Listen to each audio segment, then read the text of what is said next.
when I was developing Breathe VR, which is an app that uses the breath to distract people from pain. And since then, I've been so impressed by Joan and by all the members of the charity who work relentlessly towards improving the lives of people who live with ME. And people who live with life-affecting conditions often become invisible in our society. I saw this happen with my own mother, who lived with chronic pain for over 27 years. And the pain of the human condition is what motivates and guides my value basis. And I feel honored to use my creativity to give voice to experiences seldom heard.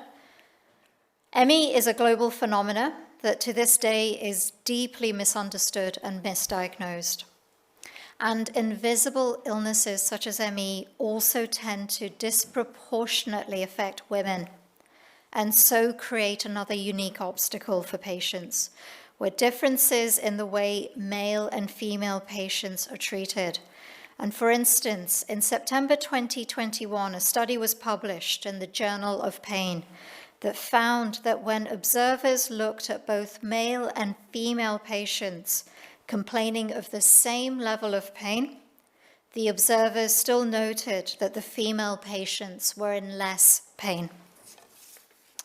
So when Joan approached me to explore how we could redress this invisibility and stigmatization, we thought that virtual reality would be a unique and novel way to generate empathy by conveying key insights into the lived experience of ME survivors.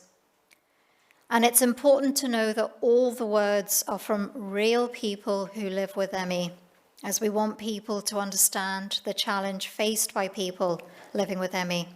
We had initially planned to film people in their homes, but the implications of COVID for a highly vulnerable group impeded that. And after pivoting 3 times, we are also proud of the final animation that we have produced. And our purpose in creating the film is for it to be an introduction to ME. It is one part of an awareness and education tool. ME information packs are provided to everybody who sees Discover ME.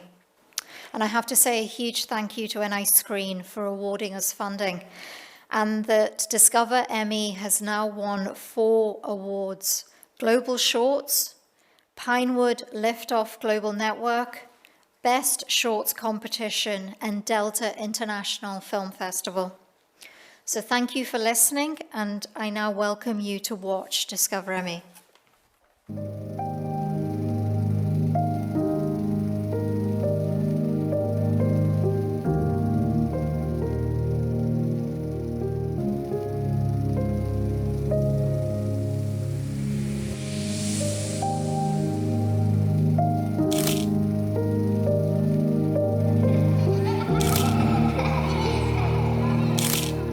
My name is Joan.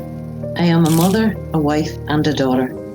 My world was always one of vibrant health, a happy family life and with a career I love. But in 1999, I was plunged into a world I never knew existed, and I was stripped of everything I held precious. Overnight, I went from living life to the full to being rendered bedbound. There was no warning and no time to prepare for the nightmare ahead. I woke up with what felt like a flu, and I had no reason to believe it wouldn't resolve in a few days.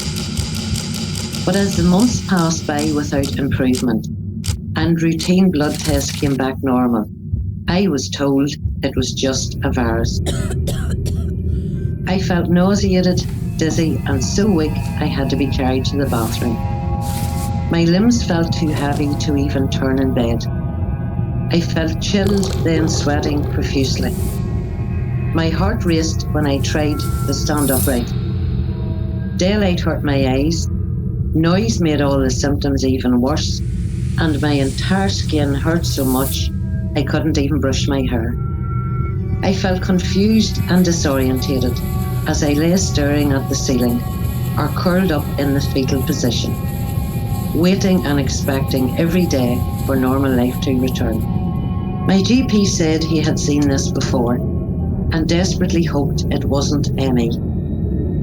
He said he would support me but knew little about it, and there was nothing he could do. There was no effective treatment, there was no cure. He referred me to many other consultants. Some said it was all in my head. It was depression or anxiety, and I just needed to exercise and try harder. After being completely bedbound for about a year, I did start to improve, but I didn't understand what was going on. I tried so hard to fight my way out of ME.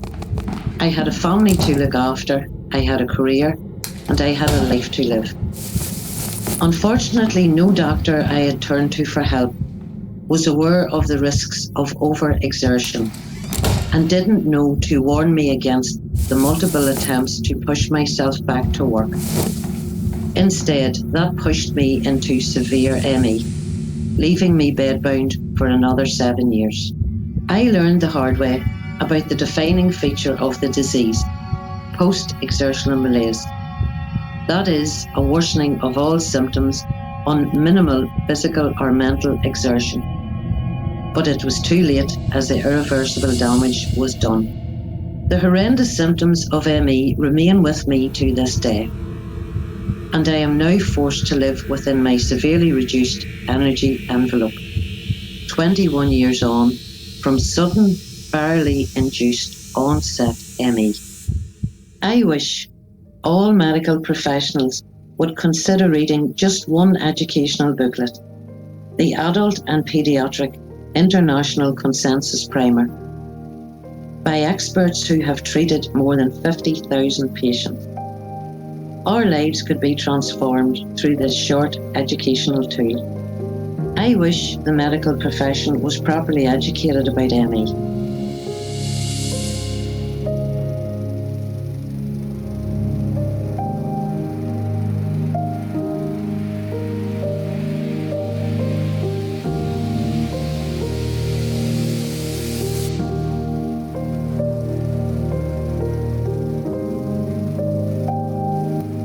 I've always felt as a mum, my job is to protect my child and help them live their best life.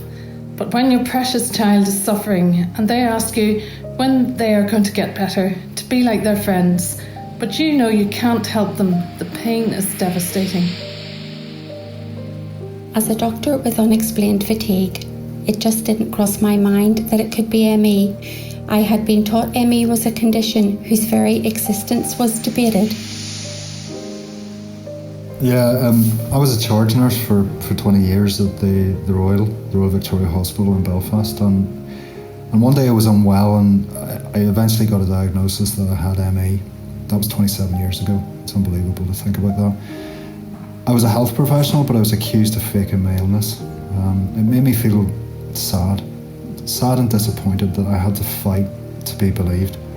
Even though I don't even mention that I have ME, because people, doctors, they just treat me differently. I'm a teacher. I haven't been able to work since developing ME 8 years ago. I wish old-fashioned convalescence was still standard advice. Exercise and optimism just don't help when the body really needs rest. I wonder now whether I might have recovered if I'd been advised to properly rest in the early stages. I miss running, reading and learning new things. I wish the doctors understood why I get confused and tired all the time.